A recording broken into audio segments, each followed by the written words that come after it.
नमस्कार बच्चों। काले मेघा पानी दे पाठ के लेखक धर्मवीर भारती, कक्षा 12वीं सीबीएसई एनसीईआरटी।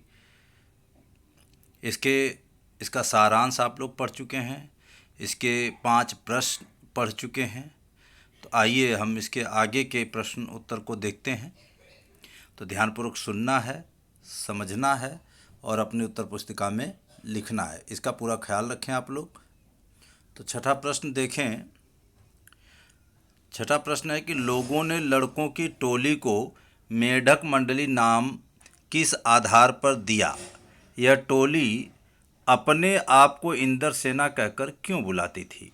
तो उत्तर है, लोग जब इन लड़कों की टोली को कीचड़ में धंसा देखते, उनके नंगे शरीर को, उनके शोर शराबे को तथा उनके कारण गली में होने वाली कीचड़ या गंदगी को देखते हैं तो वो इन्हें मेंढक मंडली कहते हैं। लेखक भी ऐसा ही कहता था। लेकिन बच्चों की यह टोली अपने आप को इंद्र सेना कहती थी क्योंकि ये इंद्र देवता को बुलाने के लिए लोगों के घर से पानी मांगते थे और नहाते थे। प्रत्येक बच्चा अपने आप को इंद्र कहता था, इसलिए यह इंद्र सेना थी। तो यहाँ देख सकते हैं चित्र में कीचड़ में नहाए हुए बच्चे। प्रश्न 7वां है कि जीजी ने इंद्र सेना पर पानी फेंके जाने को किस तरह सही ठहराया? उत्तर है, जीजी ने इंद्र सेना पर पानी फेंके जाने के समर्थन में कई तर्क दिए जो निम्नलिखित हैं। किसी से कुछ पाने के लिए पहले कुछ चढ़ावा देना पड़ता है। इंद्र को पानी का अर्घ्य चढ़ाने से ही वे वर्षा के जरिए पानी देंगे। दूसरा है, त्याग भावना से दिया गया दान ही फलीभूत होता है। जिस वस्तु की अधिक ज़रूरत है उसके दान से ही फल मिलता है। पानी की भी यही स्थिति है।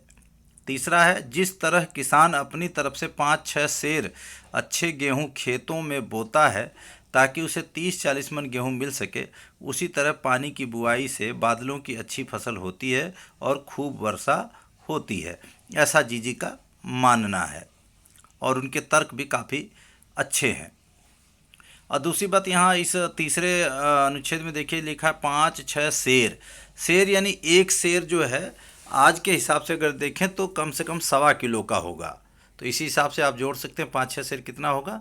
और एक मन 30-40 मन है तो एक मन होता है 40 किलो का।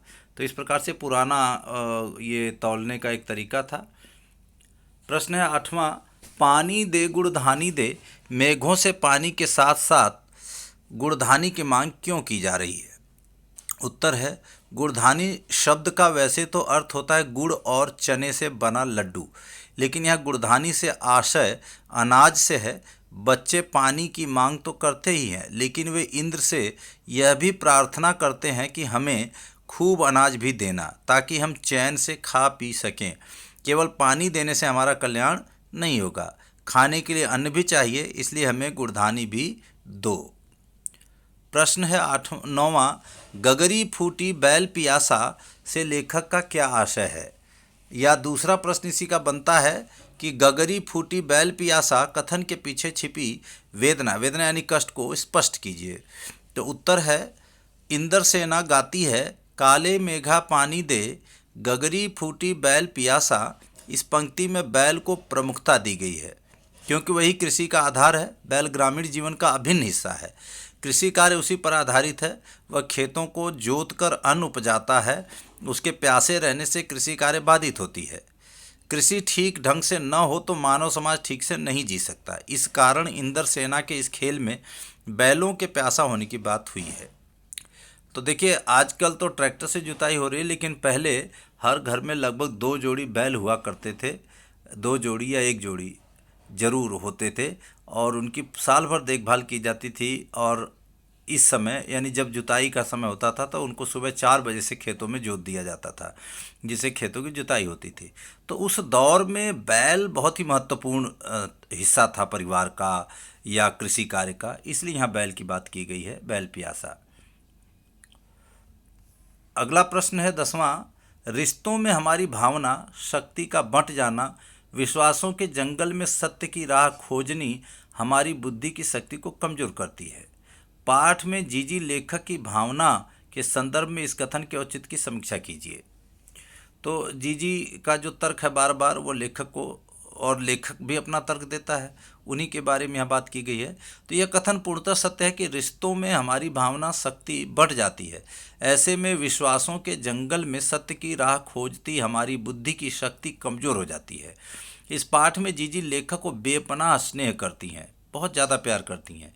वे अनेक तरह की धार्मिक क्रियाएं लेखक से करवाती थी जिन्हें लेखक अंधविश्वास मानता था, क्योंकि वो कहती हैं कि जो भी मैं करवाती हूँ उसका फल तुझे मिले, इसलिए वो लेखक के माध्यम से वो कार्य करवाती थी, वो पूजा पाठ करवाती थी।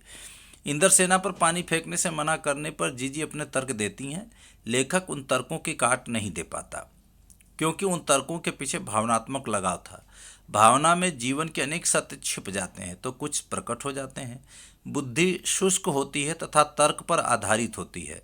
भावना में तर्क का स्थान नहीं होता, क्योंकि उन तर्कों के पीछे भावनात्मक लगाव था। भावना में जीवन के अनेक सत्य छिप जाते हैं तो कुछ प्रकट हो जाते हैं। बुद्धि शुष्क होती है तथा तर्क पर आधारित होती है। भावना में तर्क का स्थान नहीं होता, वहाँ विश्वास ही प्रमुख होता है। विश्वास खंडित होने पर रिश्ते समाप्त हो जाते हैं तथा समाज का ढांचा बिखर जाता है। अगला प्रश्न है 11वां।